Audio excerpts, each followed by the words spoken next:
We back in the office talking that boxing. Sebastian Fundora. Dominating performance. Gonna let some people come in the building, man. All I can say is, man, oh man. Man, oh man.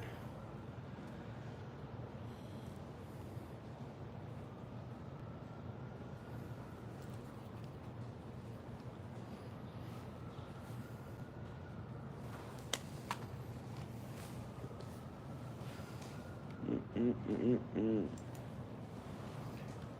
Some people get up in here. What's going on? Hope everybody weekend was good.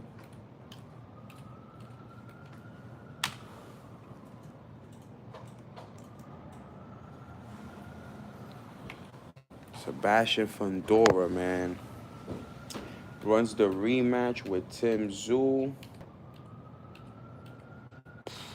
Absolutely destroys him, man. Not Tim Tszyu, man. I was picking Tim Tszyu. High on Tim Tszyu. Um, Give me 1 second, y'all.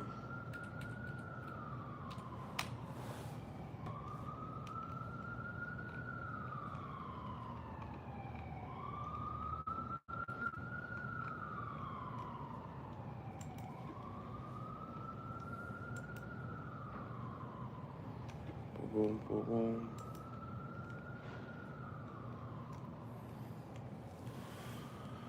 Yeah, man. Sebastian Fundora, man. A lot of these two of the rematches this weekend did not play out nowhere near the way people thought they were gonna play out, man. That Daniel Dubois rematch, definitely disappointing on the behalf of Daniel Dubois. Shout out to Alexander Usyk. And then the rematch between Tim Tszyu and Sebastian Fundora, disappointing. Very, very, very disappointing. I didn't expect that at all, man.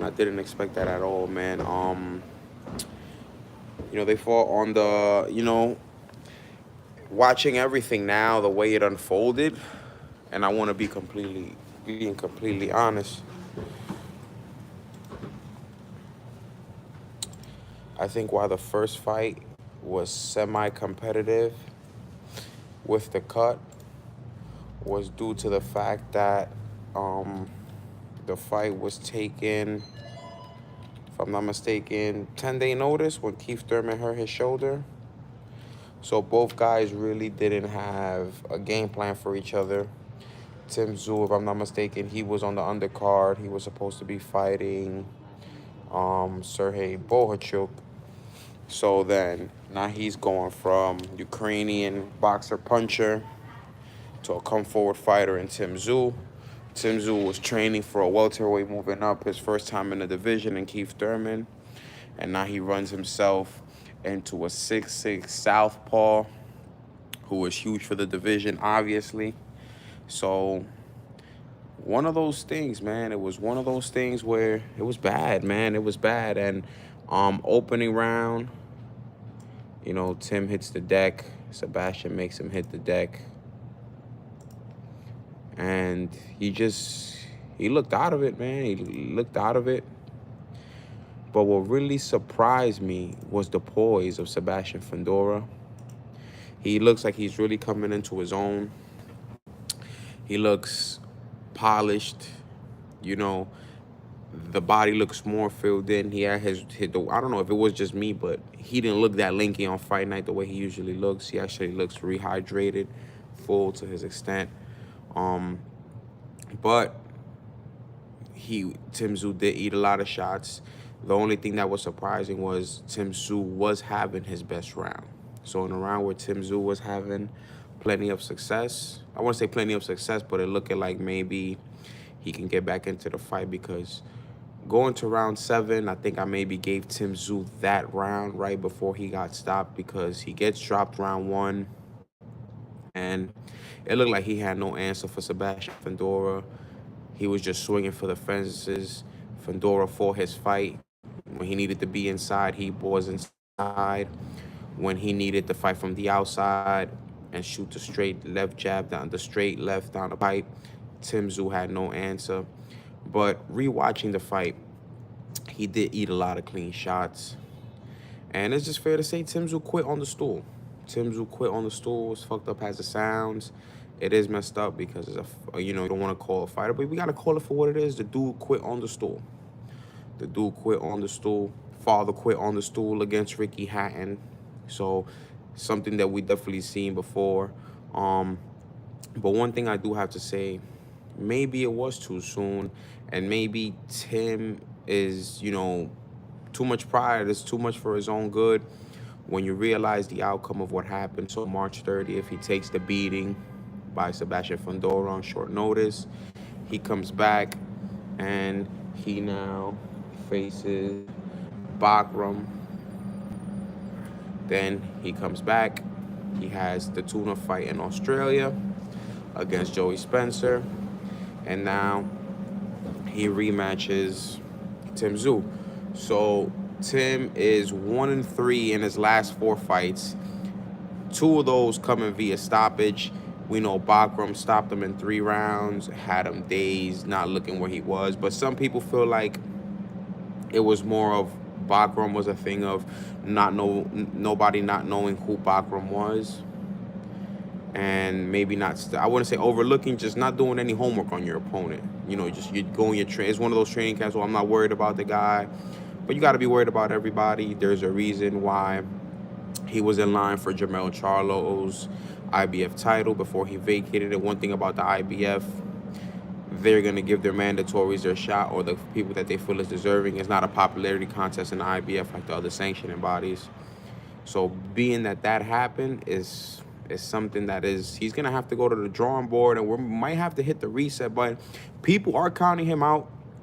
Turki Al-Sheikh, he said that he should be a sparring partner, but Turki Al-Sheikh is just saying that because, Tim Tszyu has rejected his offers to fight on Riyadh season.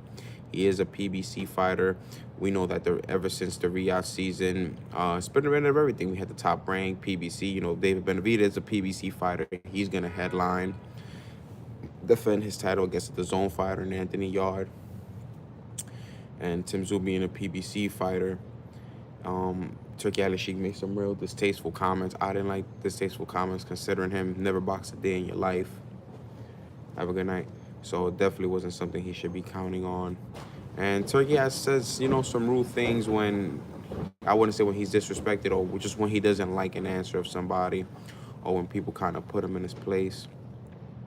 In the case of Tim Tszyu, like I said, just a bad loss. He quits on the stool.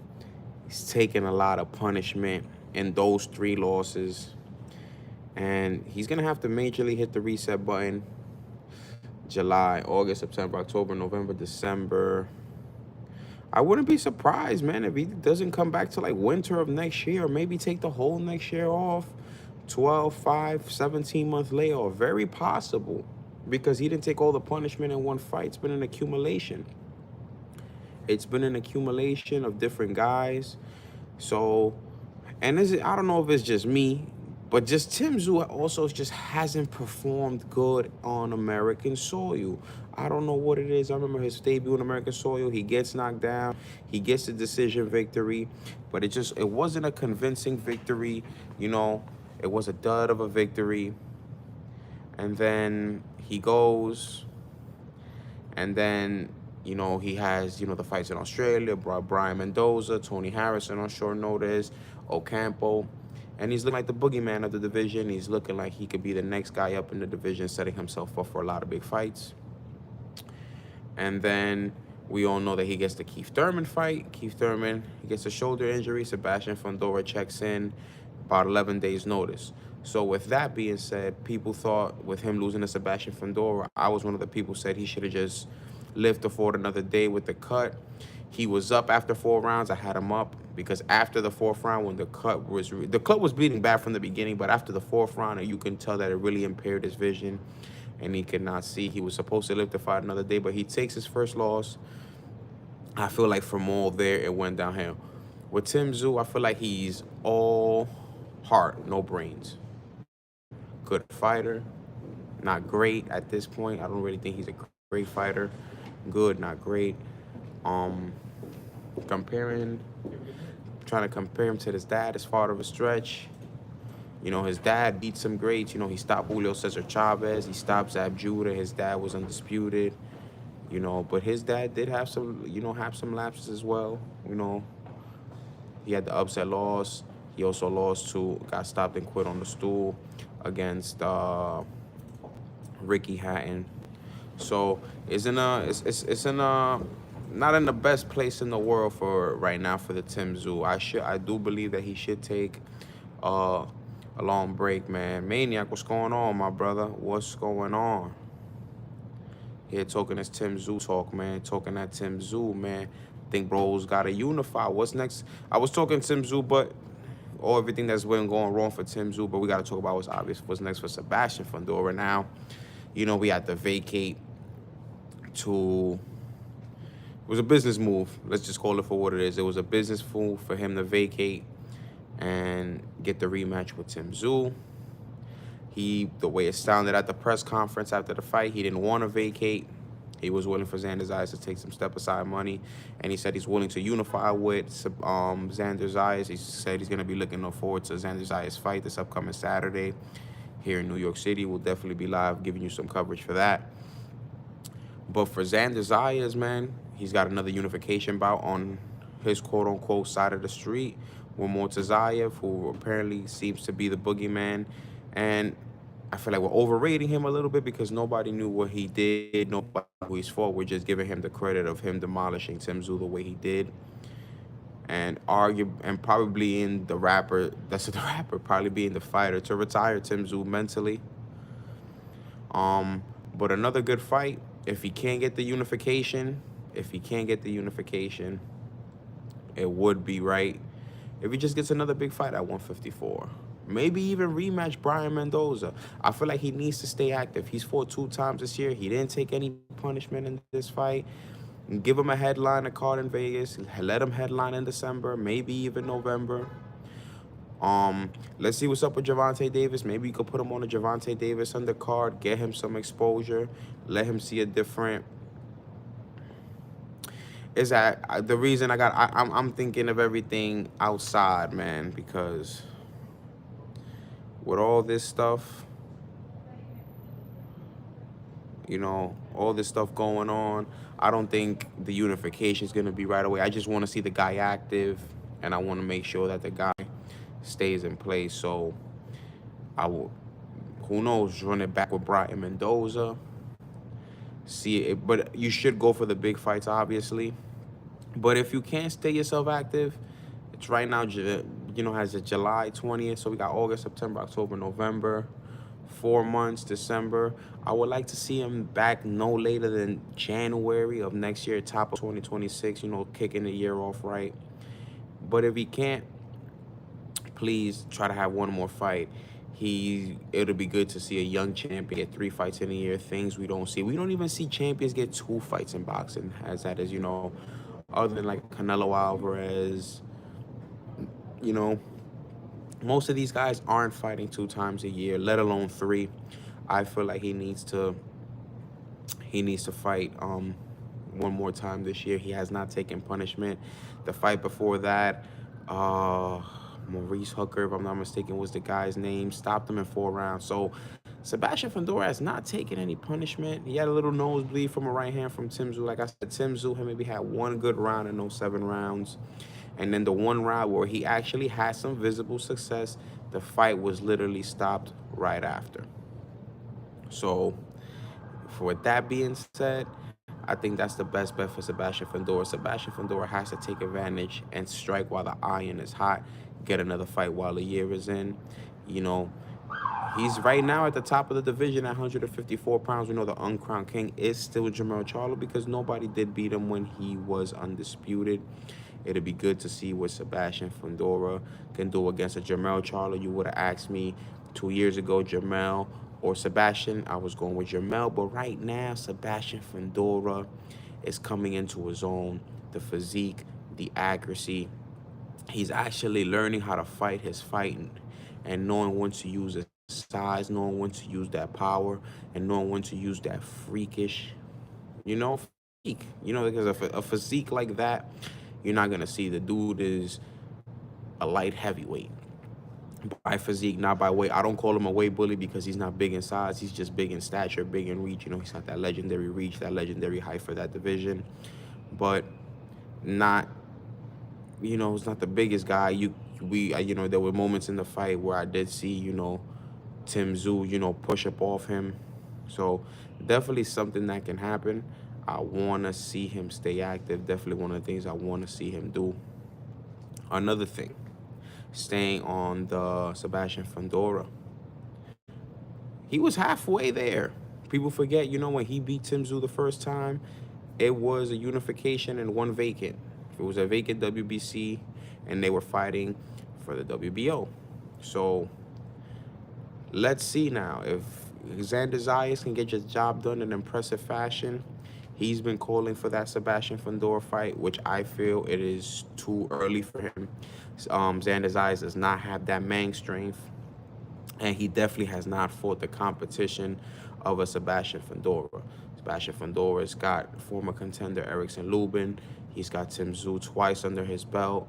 You know, he's fought at least, he's fought guys that were on his level or guys that were supposed to be ahead of him. And unfortunately for Xander Zayas, he has not. He gets his first shot at the title this Friday, Puerto Rico versus Mexico here in New York City at the Hulu. So who knows? We might even see Sebastian here in New York, because he actually talked about Xander Zayas. You know, guys don't really talk about other fighters, especially when they were other promotional companies. So it'd be nice to see what happens going on after Saturday. I definitely will be talking with Xander Zayas this week. So look out for that interview with Xander Zayas, because I definitely will be bringing up Sebastian Fundora and what does he think. A unification, being realistic, I don't think a unification happens with Xander Zayas. Mortazayev, unification can happen, but if I'm not mistaken, Erickson Lubin has been the mandatory since May, June, July. So going on almost 3 months that Erickson Lubin has been the mandatory. So I won't be surprised if the IBF, the strictest commission, orders that fight and they get the squabble on, and Lubin gets another crack at the apple. Lubin was supposed to fight Tim Tszyu, but he did not want to go to Australia, and rightfully so. It's understandable. You don't want to go to a guy's hometown all the fight. Guys, oh, be a road warrior, but Erickson Lubin knows another loss, especially another stoppage loss, probably sets him back again. He won the IBF title eliminator on Pro Box TV, so right now he's due for that title shot, and I think he will get it. But if he takes the step aside money, and maybe, hear me out, I think it'll be good for both parties. Maybe he takes step aside.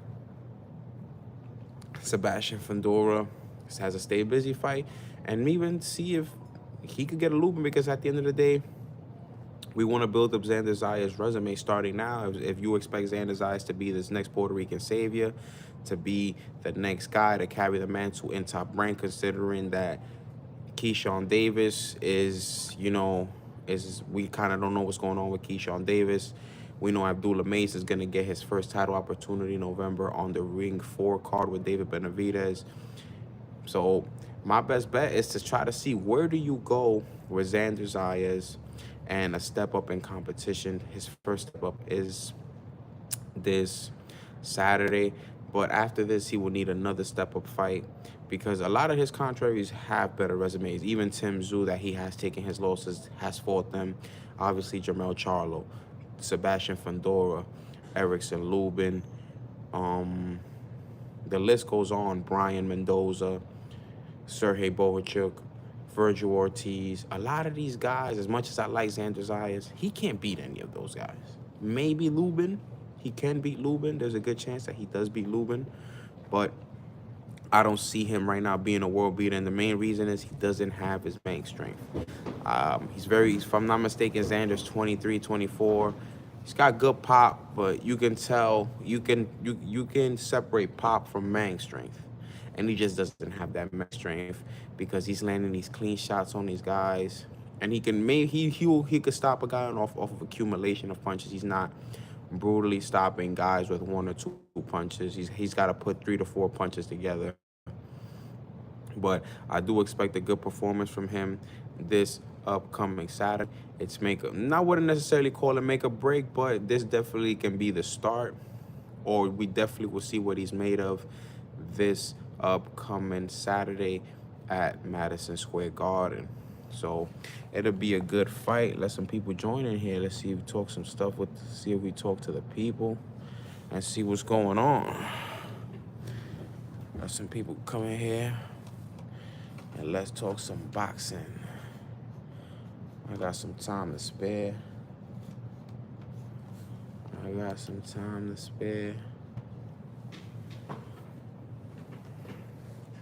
But what's going on? What did y'all think about all the fights we had this weekend? It was a crazy weekend. Crazy weekend of fights. You know, if you weren't watching boxing this weekend, what were you doing? That's what I want to know. If you weren't watching boxing this weekend, what were you doing? You literally had everything. We had ring, we had Matchroom, we had PBC. Oh, excuse me, guys. Sorry.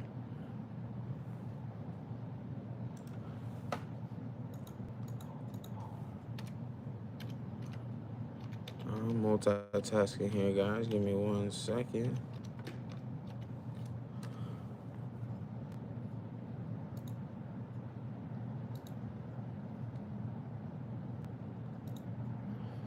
I have to fix things up here.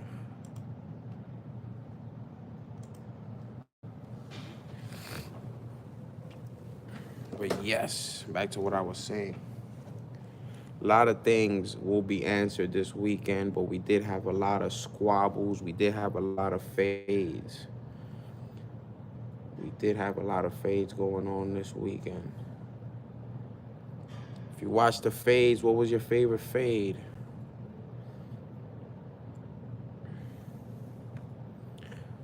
Whole lot of fades going on this weekend.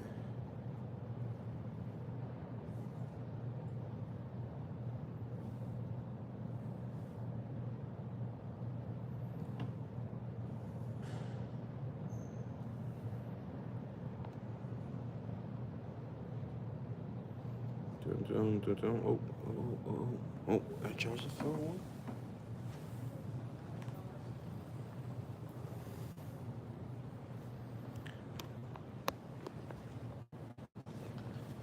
But now that since we're here, man, Manny Pacquiao, have a good night. Manny Pacquiao was absolutely robbed this past weekend, man. Who should we give more credit to? Manny Pacquiao or Mario Barrios for stinking up the joint? Who gets more of the credit? The guy that hasn't won in 5-6 years and hasn't fought in 4 and doesn't even take a tune-up fight, goes directly to the champion. And he won that fight. I had a 115, 113 Manny. Basically, if you don't watch boxing, that's 7 rounds to 5. They scored in a majority draw, which was bullshit. And no way, shape, or form did I ever think that Mario Barrios actually... You know, I feel like Mario Barrios wasn't too much of an awe. You know, the guy wasn't too much of an awe. I feel like it was one of those moments where he was just happy to share the ring with him. It wasn't a thing where you don't have to show, I'm not saying you have to disrespect him, but, let him know that he's in a fight. I don't think Manny, through the whole promotion, I don't think he had a sense of worry. I mean, you're not supposed to be worried, not supposed to be scared, but, you're supposed to have that thought in your mind. Like, I know that this guy's 16 years younger, and they saw something in Mario Barrios. And what they saw, from my opinion, they probably saw a guy that gets deer in headlights. And I wouldn't say that's what's actually happened. I feel like it was just a mental aspect of being in awe. Every time a round would start, they would touch gloves. Like, bro, it's a fight. This guy, you kind of should feel disrespected that this guy is 46 and he chose you. You know, he waited for Jaron Ennis to move. He didn't pick Brian Norman. So they saw something in Mario Barrios, and just Mario Barrios was just in awe. Like, oh my God, I'm fighting Manny Pacquiao. If Manny Pacquiao fights anybody that doesn't give him respect, he gets knocked out Marquez style. He get, I feel, and Emmanuel Stanionis beats Mario Pacquiao on Saturday, because we only giving, I'm giving Manny Pacquiao the credit because 46 years old, like I said, hasn't won a fight in what, 6 years, hasn't fought in 4. So you gotta give a guy tremendous credit on that. You gotta give him his just due. You know, 8th division world champ, 5-time lineal champ, but he needs to stay retired. Saturday showed that he needs to stay retired. He is not going to keep up with these young guys. I was surprised. He actually preserved himself for the second fight. I saw Manny Pacquiao I kind of saw this fight playing like a Keith Thurman fight. He would come out strong early, but then he would fade late. But Mario Barrios also fades late. So Manny Pacquiao decided to preserve himself, and he practically swept from 6 through 12. I gave Manny Pacquiao the first round. I gave Barrios I gave him like 2 through 4, 2 through 5. Then Manny Pacquiao goes, and he practically sweeps the second half. Maybe I gave Mario Barrios 1 round. I have to, because I usually was doing live scoring. So you can check out the Discord. We were doing live scoring. Shout out to my guy, Reg.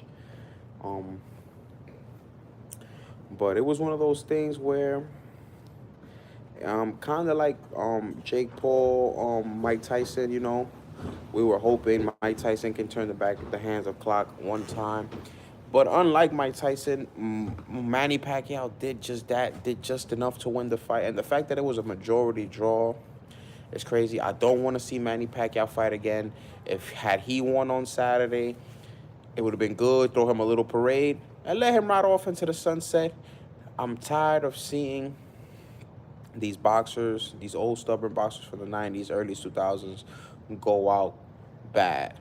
A lot of things, I'm pretty sure your favorite boxer, when we talk about them, most of them, 6 to 7 out of 10 boxers usually be like, man, he was good. He just went out bad his last couple fights. Shane Mosley went out bad. You know, before we thought Pacquiao retired, he was going out bad. So this is definitely a young man's sport. I know he's going to say that, you know, anything can happen. But like I said, he doesn't have a night of that success with anybody else. Anybody with any decent welterweight probably would have destroyed Manny Pacquiao. The legs are not there. The reflexes are not there. The punch combination, he's not going to jump at you with the side to side and throw 6, 7 punches. He's throwing 3 to 4 punches at best because he's got to preserve himself. It took him a year to stay in shape after this fight. So I don't see him fighting again this year. I don't want to see him. He'll be what? Him and actually David Benavidez share the same birthday, so he'll be 47, if I'm not mistaken. He'll be 47 February, so not a good choice. Like I said, if Manny Pacquiao fights any other welterweight, he's done. Even a fridge contender, he's done. Like I said, an Amanda Stanionis would have beat him. A Jaron Ennis would have killed them. Brian Norman would have killed them. Who else? A lot of these guys would have definitely finished that Manny Pacquiao that showed up on Saturday. But shout out to Manny Pacquiao once again. Boxing is a smart, strategic move. And what does this say about Barrios? What does this say about Barrios? Is he the guy that we think he is? Is he the champion that we think he is? There's a reason why PBC doesn't let him merge and unify. I'm surprised. I thought they would always let him unify with Imanta Stanionis, because considering that Jaron Ennis did leave, you know, the PBC to go to Matchroom, I knew that PBC wasn't going to do him any favors. So I'm actually surprised that Jaron Ennis actually got the Stanionis fight, because I knew that the PBC wasn't going to do him any favors and get, you know, defeat two of their champions and let them unify. So I think he has to really go to the drawing board, man, to get a majority draw. One judge, um, two judges had it 114, 114, and one judge had it 115, 113 Barrios, which really should have been the other way around. Disappointing. Let's see what the pay-per-view numbers, the pay-per-view numbers do. I believe it's gonna do decent, even with piracy, considering it is Manny Pacquiao. People are gonna want to see Manny Pacquiao. People haven't seen Manny Pacquiao. Um, but man, it's gonna be one of those things, man, where hopefully somebody gets in Manny's ear, like, hey, it was a good fight, but somebody needs to stop him. Like, hey, it was a good fight. We did better than people expected us to do, but I don't think we should continue, and they definitely shouldn't continue. But I'm going to be having some fire interviews this week at this presser. I got Emiliano Vargas. I got Xander Zayas. Definitely going to be interviewing Shushu Carrington, my guy. Brooklyn Zones coming back to New York this Saturday, July 26th. We will be live at the Hulu Theater, Madison Square Garden. It's going to be a night of stacked boxing. July has been a hell of a month. We had the Ring 3, Amanda Serrano. We just had Manny Pacquiao, Usyk, Dubois 2. And now we will have this top rank card. And then in we're just 6 weeks away from Canelo Crawford. So we got a lot of big boxing in our hands. I wanted to touch on Usyk Dubois for a second. Shout out to Usyk, man. 38 years old, doing it BIG, man. I picked Dubois. I figured Dubois 11 years younger. And he looked worse from the first fight. Shit didn't make any sense. The first fight was actually semi-competitive. I still think that punch was legal, not a low blow. But Usyk is that dude, bruh. Dude is that dude. I get it. He doesn't have that elite name. You can say Tyson Fury. But he's beat everybody, and then he's gotten the rematch and spin the block, and now it's looking like Joseph Parker's next in line. Usyk really has no competition, and Usyk really, I mean, it's boxing, anything can happen, especially heavyweights, but Usyk doesn't have that fight that fans are clamoring for. We wanted to see him fight Tyson Fury, happened twice. He started his run by defeating AJ twice. He had his first stoppage at heavyweight against Dubois, the first fight, and now he stops him again. So his two stoppages at heavyweight have been against Daniel Dubois. And I just think he's that dude, and this is another thing. He's 38. You don't want to see him get old overnight. I was banking on Usyk to get over overnight. Certain fighters, when they get up there in age, you just pick against them because you never know. I picked against Beterbiev when he fought Anthony Yarde because Yarde is a puncher. So I figured, Beterbiev up in age, he'll be up there. And I was looking good for the first half of the fight until he started getting to Yarde. And I felt that Usyk will be determined considering how the first fight went. I mean, Dubois will be doing good considering how the first fight went. And considering he's rebranded and rebuilt himself. But I feel like Usyk took all of that away on Saturday. Usyk's resume in under 25 fights. He's got Derek Chisora. You don't even have to count the rematches. He's got Derek Chisora. He's got Tyson Fury. He's got Anthony Joshua. He's got Daniel Dubois. So if Joseph Parker wants to be the next one on the list, then so be it. And that's what it's looking like it's going to happen. Another Frank Warren fighter is going to have to step up to the plate. They're even talking about bringing Tyson Fury out of retirement. I'm a Tyson Fury guy. I picked Tyson Fury to win the first two fights. And the first fight was the closest fight between them. I had it 114, 113 with the knockdown being the difference. And then I had Usyk winning the second fight 115, 113. You can even argue it was 8-4, depending on what round you want to switch or how you felt the fight played out. But I did feel like both fights were nip and tuck, even though he did win them convincingly. And it was just sad, man. It's just sad, man, because it's my second time picking against Usyk. And we called Manny Pacquiao the Mexicutioner.